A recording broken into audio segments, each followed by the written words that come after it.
Hi, you're watching Start to Sold, and I'm Emily Page. And we're here with Melissa Calicchia, and she is an expert in food safety, which is a topic that we as brand owners in the food and beverage space need to know a lot about, but sometimes it's intimidating. And so we thought we would invite an expert to be able to talk to us today. Thank you so much, Melissa, for being here. Thank you for asking me, Emily. I'm delighted.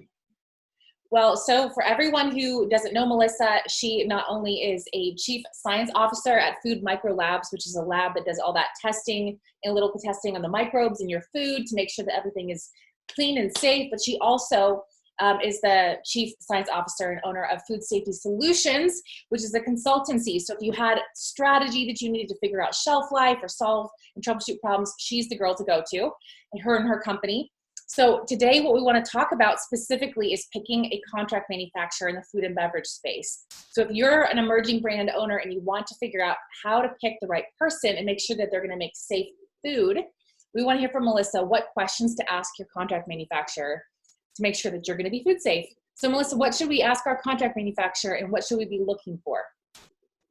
Well, I think the most important thing to start with is to start with understanding of what regulatory category you're going to fall under, that your product's going to fall under, because once you know that, the co-packer that you utilize is really going to be tailored and have to have expertise and experience in that regulatory arena. So, for example, if you have if your product is a chicken enchilada, and it is the best chicken enchilada that you've ever tasted, and that you would want anybody ever to taste, you would want to go with a co-packer, a processor who is under USDA grant of inspection and has had experience in assembled foods, USDA assembled products that are ready to eat or heat treated, not fully cooked, not shelf stable, depending on what your product is. And so that's one of the most important things to lead with. Do I need to be with a firm that's under USDA meat and poultry? Do I need to be with a co-packer who has cannery experience and has processed under Food and Drug Acidified Foods rule if I have a hot sauce that I want to process? That's the most important thing, and then you work out from there.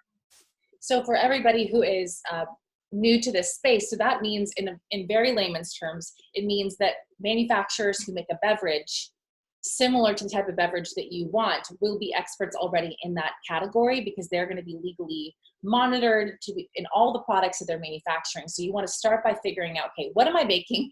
Let's find a contract manufacturer who makes something similar. And when Melissa's talking about categories, she's talking about the regulatory bodies that regulate each category. So whether it's frozen food, whether it's shelf stable, which means it's like dry goods that are sitting on the not refrigerated, basically unrefrigerated foods, or refrigerated foods, deli, and USDA is the meat and poultry category. So when you pick your category of product, you find a contract manufacturer making similar things because they will be regulated by the category of the product that you're making. Did I summarize that correctly? Yes. Okay. Absolutely. Okay. So once we figure out what our category is, and we find a number of different manufacturers that make those types of products, what questions should we ask them to make sure that they are going to be able to make our products safely? Well, I think the most important thing is to ask them what other types of product that are similar to yours that they make, and also ask them questions about what their standing is with regulatory. Do your homework and search on the FDA and USDA websites for recalls that pertain to that manufacturer, just so you know, not that good manufacturers haven't had recalls, but you would want to go in and understand what their history has been and what their experience has been. And oftentimes companies that have had recalls actually make the safest food because they have gone through the ringer, they've experienced an unexpected issue, and they've corrected it. So that doesn't mean that you wouldn't work with them, but just go in knowing what their history is, and also ask them questions about it so that you can be upfront and open about it. Mm-hmm. Make sure that you know who your master is, who your regulatory body is, and that they're in good standing. And then comes the key questions as far as who you wish to sell to, right? Because there's the regulatory body that governs the type of food you manufacture is the foundational piece of it, that's necessary to legally operate safely and properly. But then there's okay, who do I want to sell to? Do I want to sell to Costco? Do I want to sell to Trader Joe's? Do I want to sell to Whole Foods? Who do I want to sell to? And then what we do is look at what their requirements are, right? Because we always want to know who our master is. And it's very important to know that because different companies, whether they're restaurant chains or whether they're supermarkets or whether they're other types of entities, they're going to have their own requirements. And their requirements are going to be oftentimes, usually, beyond what the regulatory requirements are. And we need to know, so could those be third-party audits to current GMP standards and regulatory standards? They could potentially be worldwide Global Food Safety Initiative, GFSI standard. That's a worldwide standard that the retailers and other industry stakeholders have agreed on, the criteria that are standardized around the world, so that audit schemes, like when somebody asks you, oh, do you have an SQF audit or do you have a BRC audit? Those are audits that are under that worldwide scheme that have criteria that are foundational for control of food safety, food quality, meeting customer requirements, and all those things. And so the company that you wish to sell to, your end customer or customers, you really need to work backwards to understand and to identify which audit body, type of audit and depth of audit and audit body you would select for your manufacturing your product. Right. So for everyone who's watching, so another way of looking at it is that to manufacture products in mass production, you have to have a process. And every step of that process when manufacturing food can create risk for contamination of that food. And so when a person, an employee goes to the bathroom and doesn't wash their hands correctly, or when chicken is coming in from a different facility, if it's not completely been temperature controlled from the delivery of the poultry place in a frozen food truck all the way to the place where it's being mixed together at the factory, you want to be sure that whoever you work with has thought through every single step of that process so that you don't get any risk.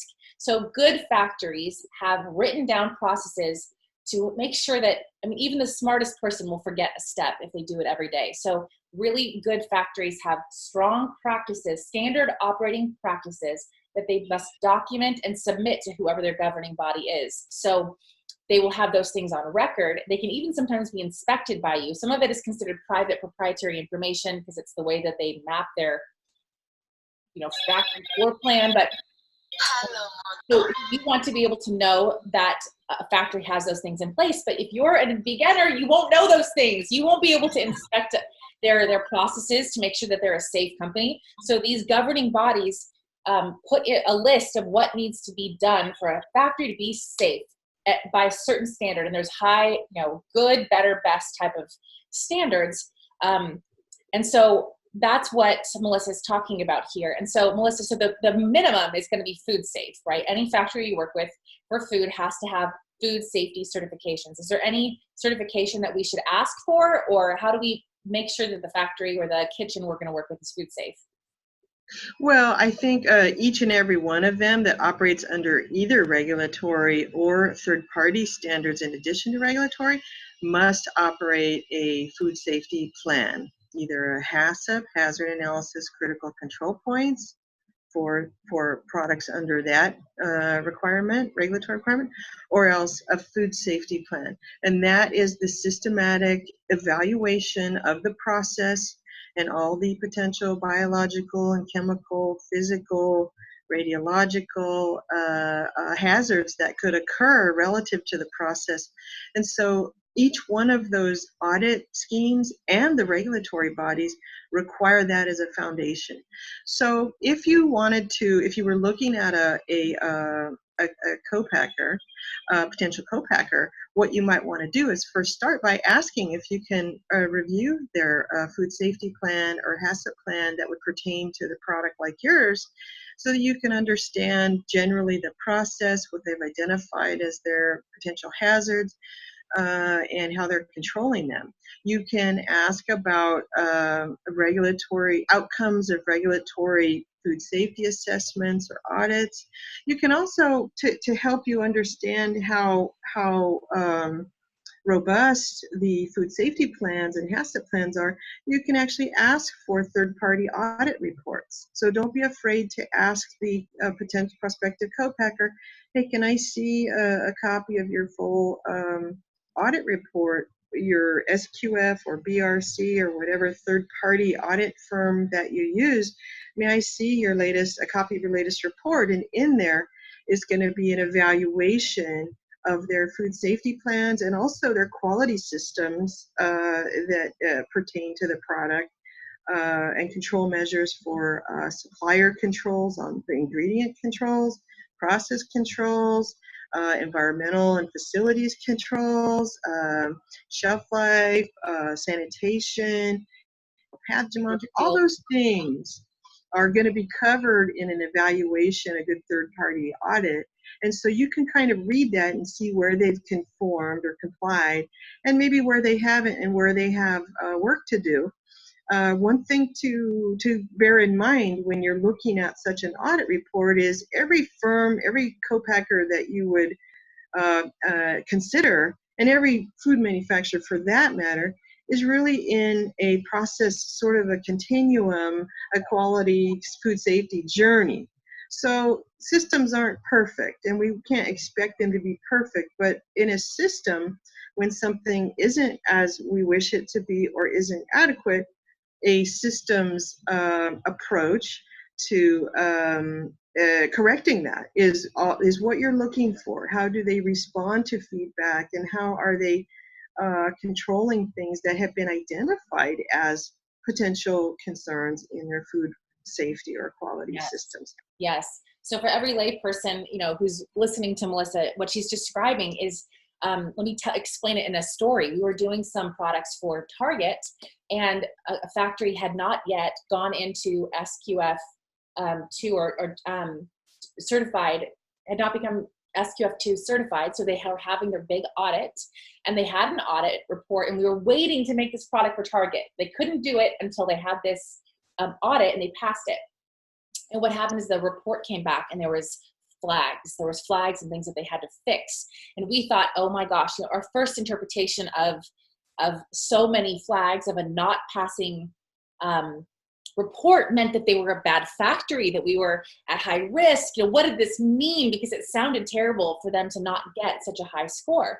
And we ended up learning more about it and realizing that it just meant that there were small things that they needed to change in their process to be able to meet certain standards. It was something silly, like a drain needed to be covered in a different way. Nothing that was putting at risk, in the normal situation, putting your product at risk. It was just they had to comply to very, very high stringent standards to keep everything safe. And then the next step was for them to go through and fix these flags and resubmit, be re-inspected. And once they passed it, they were ready to go. And the target buyer was very experienced in it, so they were not put off by the fact that this happened, and we just resubmitted. It delayed our manufacturing by about a month, but we ended up being able to move forward with the same factory. They did a wonderful job. They had a great score on their final audit.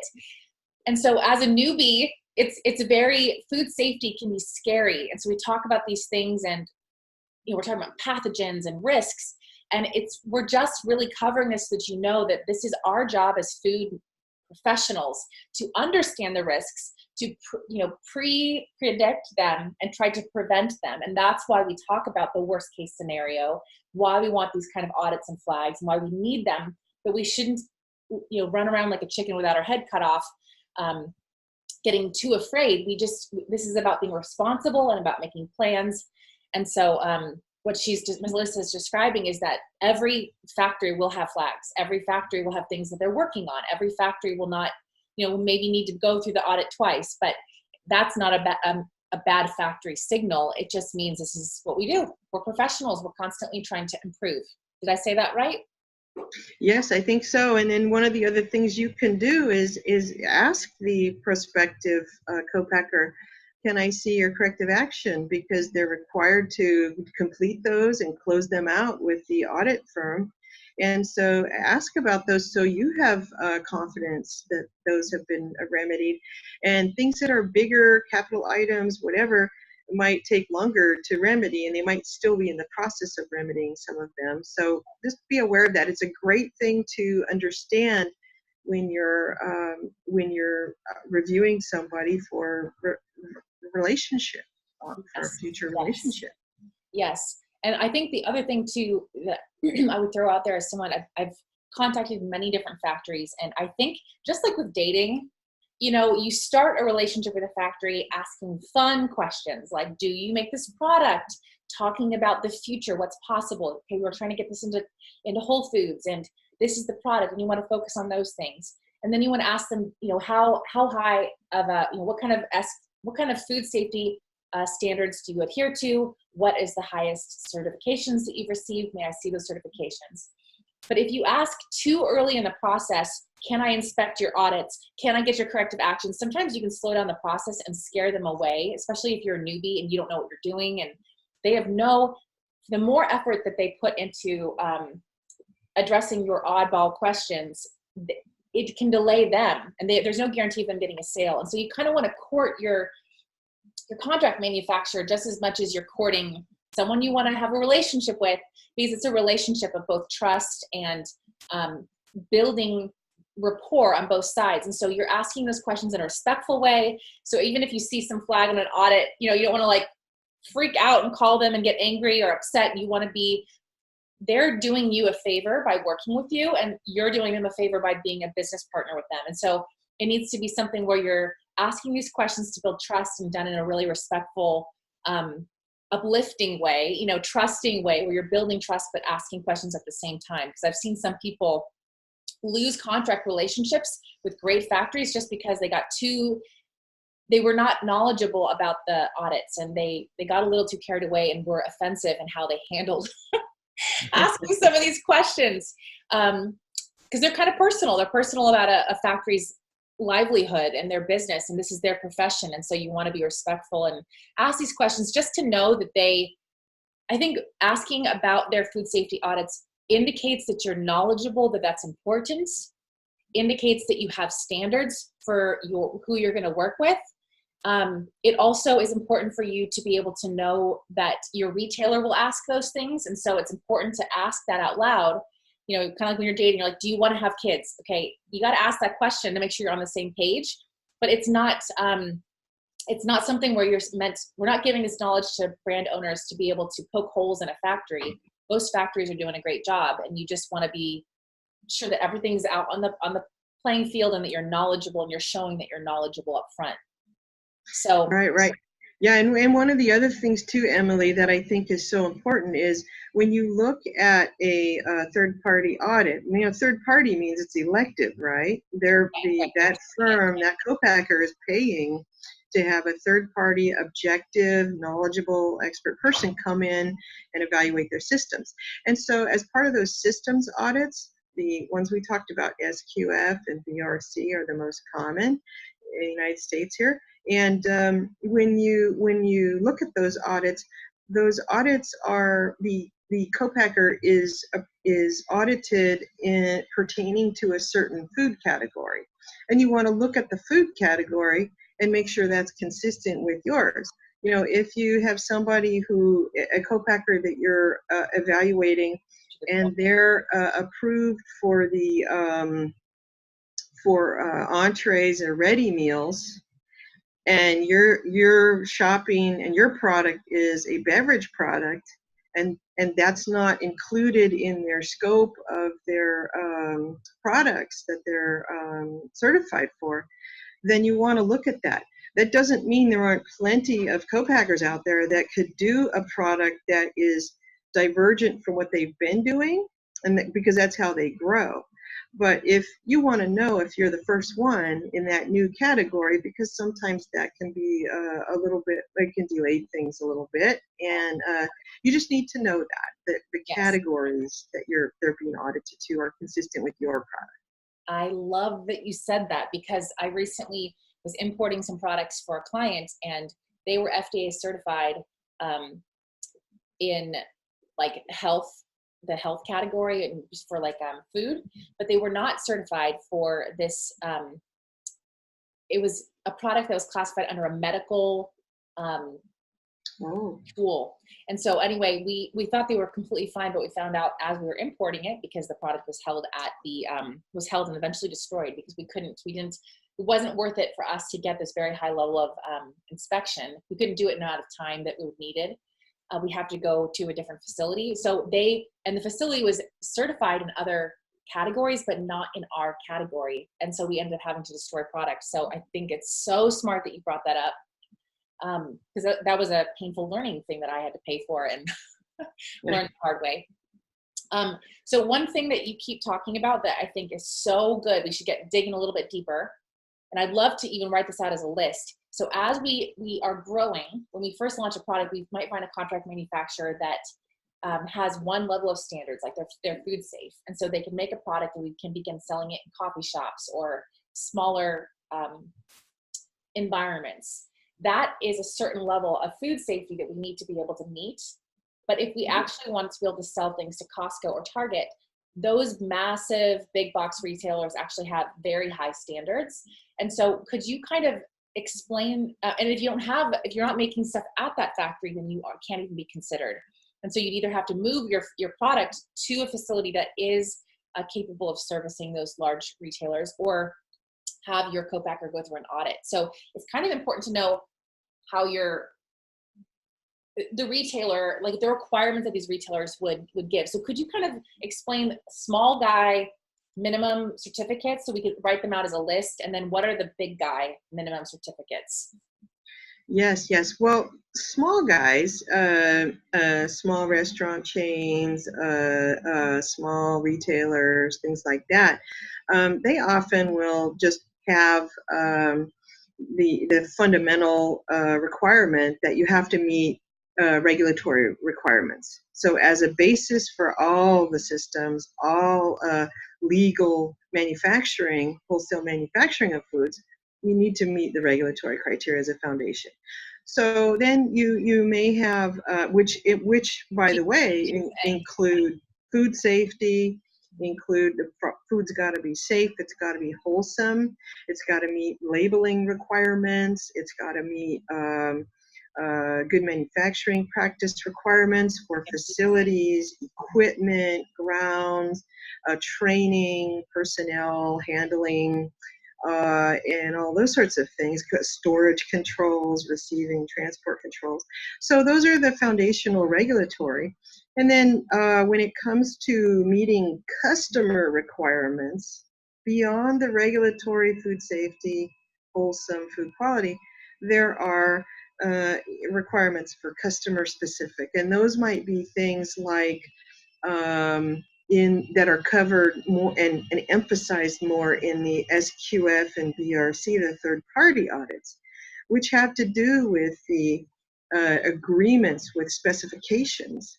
So in your ingredient specifications and finished product specifications, they need to be agreed with that process or that customer, so that they agree that, and you agree on mutual criteria for that food that you're going to sell them, and that you operate and you set up your system so that you operate and can consistently deliver food that meets those food safety and food quality standards, for example. So let's give examples. So we talk about Target, for example.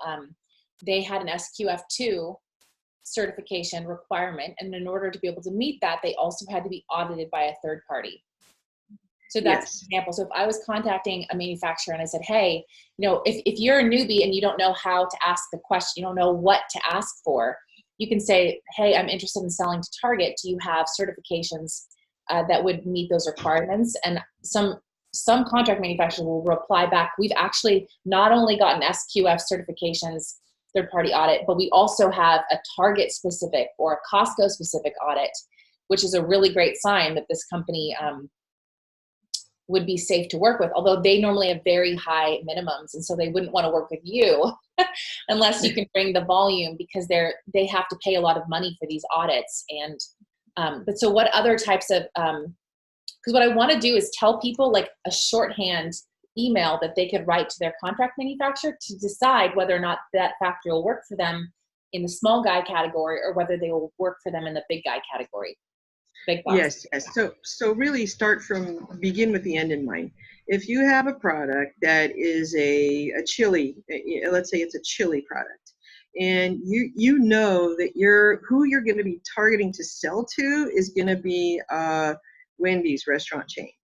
What you would do is send a message. If you're crafting an email to that prospective co-packer, you would say, hey, our chili product is where we really want to end up with it is selling it into restaurant chains. And in particular, who we're targeting is Wendy's, or we're targeting Wendy's and Islands, or whatever it is. When that's and then you can say, have you ever provided anything into Wendy's? Do you meet Wendy's criteria? And that's a legitimate question, because most retailers, whether they're restaurant, whether they're retail supermarkets, whatever, they might have a requirement for GFSI, SQF, BRC, as we're saying. And then they also may have, Costco or Wendy's or Whole Foods.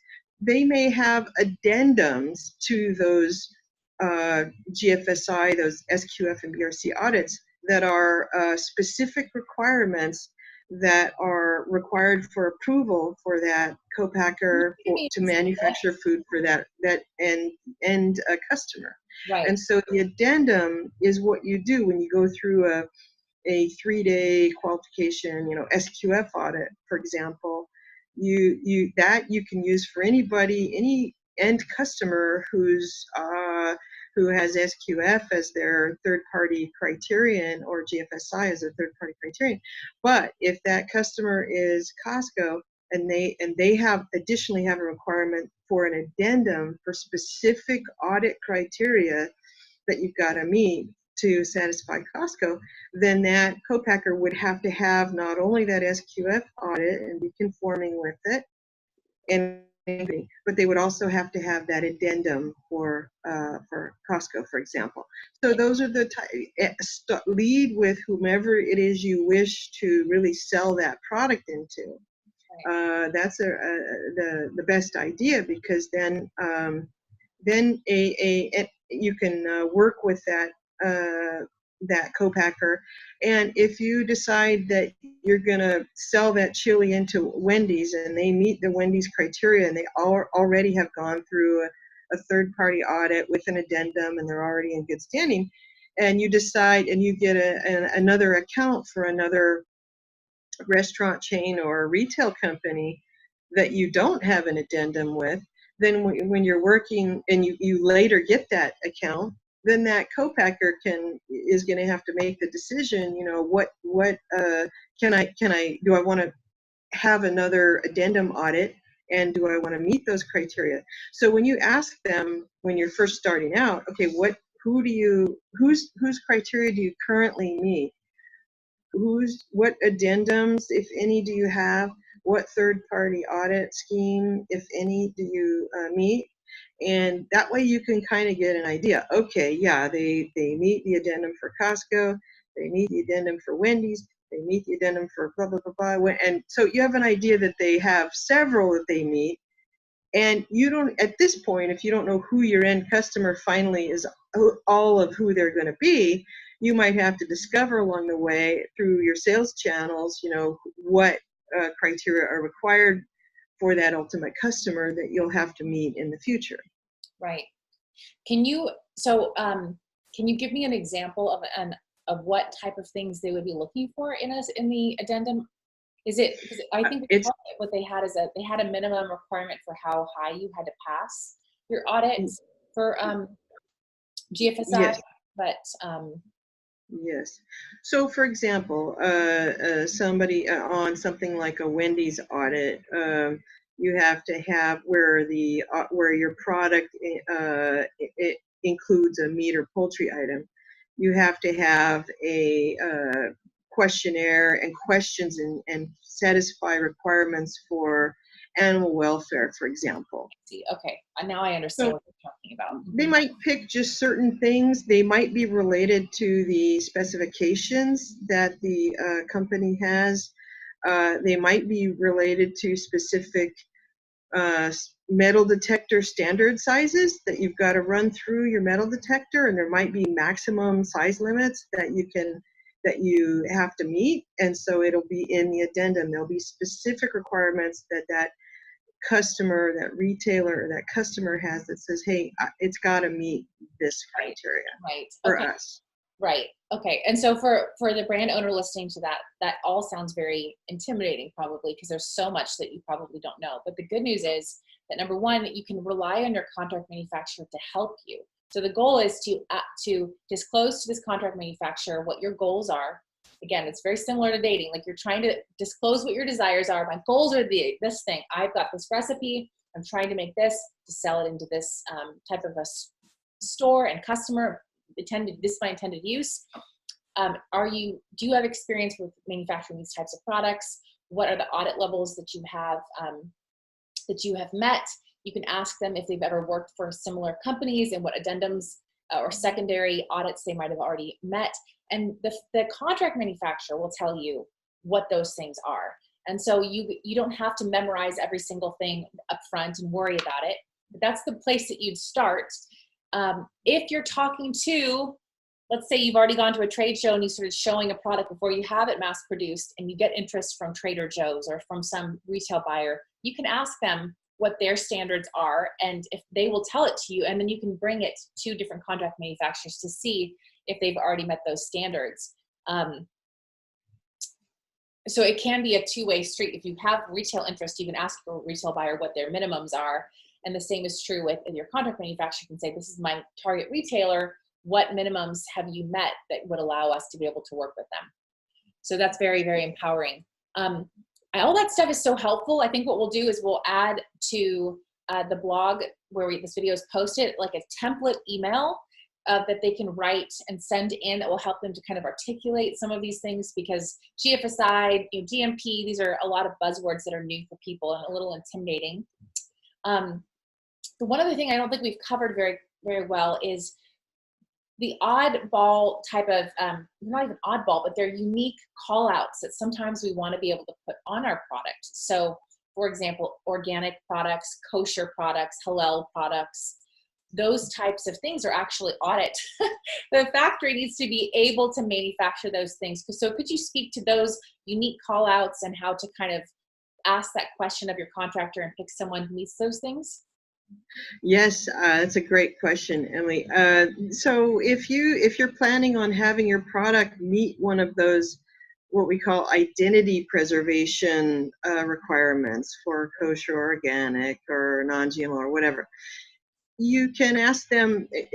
You would ask them, similar to the other criteria, you would ask them if they already process any products that are certified organic, that are kosher, non-GMO, those types of things, and see if they are already doing that. Because if they're already doing that, they're already aware of the criteria, and it would be a matter of adding your product to the mix. And it's a pretty easy, it's a pretty easy transition. And again, when you're looking at your potential contract packer manufacturer, their business is obviously to have more customers, and so they're usually very incentivized to add let's call them credentials, right? Audit credentials or recognitions or certifications or inspection criteria. They're incentivized to do that because then they can get more business. And so as long as what you're doing isn't so divergent from anything they've already done, they're usually very open to extending their credentials so that they can attract more business and retain more business. Yes, yes. And I think those specific call outs, those identity call outs are sort of, they're a little rigorous, especially for example, kosher. You have to have specific rooms that are dedicated, specific spots where they put the ingredients in a separate part of the factory. And so it's not often that a factory that does not yet have those certifications will want to jump on board and get them for you if you're a small emerging brand, because they have to do a lot of work to be able to make it happen. So even if you could convince them, it might even take a year for them to, have a rabbi come and inspect. And the same is true with Hillel. There's a lot of very rigorous standards. So it is smart to think through your intended use and what kind of call outs and claims you want to make up front. And that way you put that in the inquiry email to your contract manufacturer. And sometimes, we had one product where we were making a tea product and it was manufactured at a factory that had kosher certifications, and the ingredients were also kosher. And so the product was technically could be kosher, but we would have had to pay, you have to pay a certain fee to be able to get that kosher certificate applied to your product. You have to resubmit it. And the same is true with the, we did a product that was organic, had all organic ingredients, followed all the processes. It was an organic product, but to be able to get the bug, the little sticker that goes on the very front that says this is organic, we had to pay a few $1,000s to go through the process of just the application.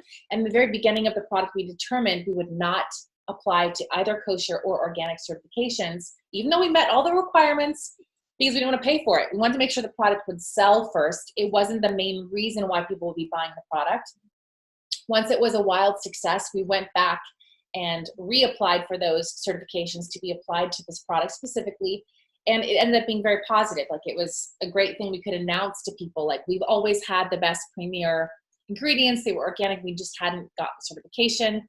Because of this popularity, we've gone through the process, and now you can see that sticker on the very front. So that's something else to keep in mind for everybody, that when you're scaling, it's important to scale appropriately and think that stuff strategically through, minimize your expenses, and but think about your intended future use. You don't have to do everything up front.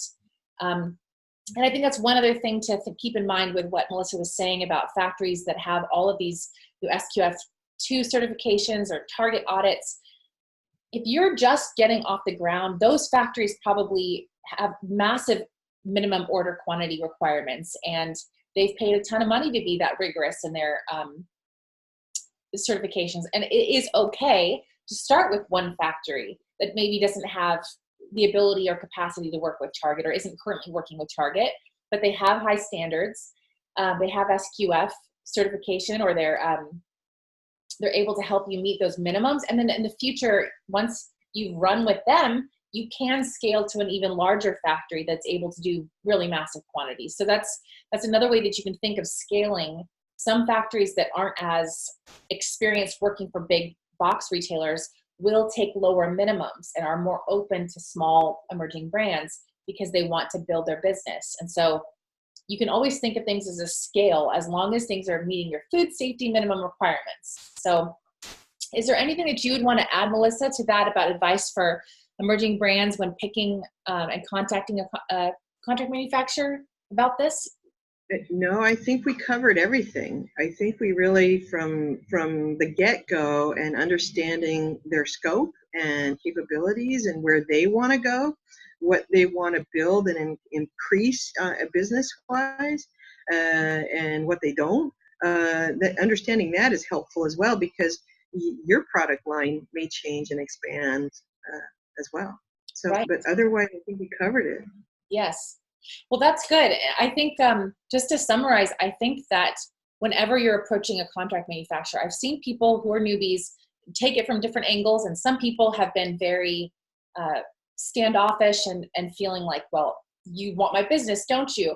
And when you're an emerging brand, it's actually not true. They don't want your business unless you're going to be good business, because partnering with a high maintenance emerging brand who's very demanding and asking all kinds of questions, but really isn't going to give them a high volume order is a pain, and it takes them away from focusing on getting other clients. So I think the last piece of advice that I would give when picking a contract manufacturer is to come with a future-minded, long-term partnership perspective, and to use that kind of vocabulary to build trust and to build rapport. You don't need to be grateful, like groveling for their attention, but to be professional and respectful of that contract manufacturer. They don't need your business. You want to be a great partner and demonstrate that upfront, that you're respectful of their time. Ask smart questions, show that you know what you're talking about, and it will really help you to get them to want to reply to you and to support the building of your project. So, I would just say that I hope all this stuff was helpful to anyone who is trying to pick the right co-packer and is concerned about food safety. We will post this video in a blog that will have a template email that kind of summarizes some of these buzzwords that you should be sure to ask about in your email to get a good response and evaluate a contract manufacturer. And we just, Melissa, are so grateful for your time and for your attention. And we're going to post links to your different companies in the base of this email as well. So if they need to contact you because they have questions, they can contact your company and get some professional experience advice. Great. Thank you very much, Emily. All right. Well, everyone, I hope you have a great day, and I hope that you get to sell a lot of product. Thanks for joining us.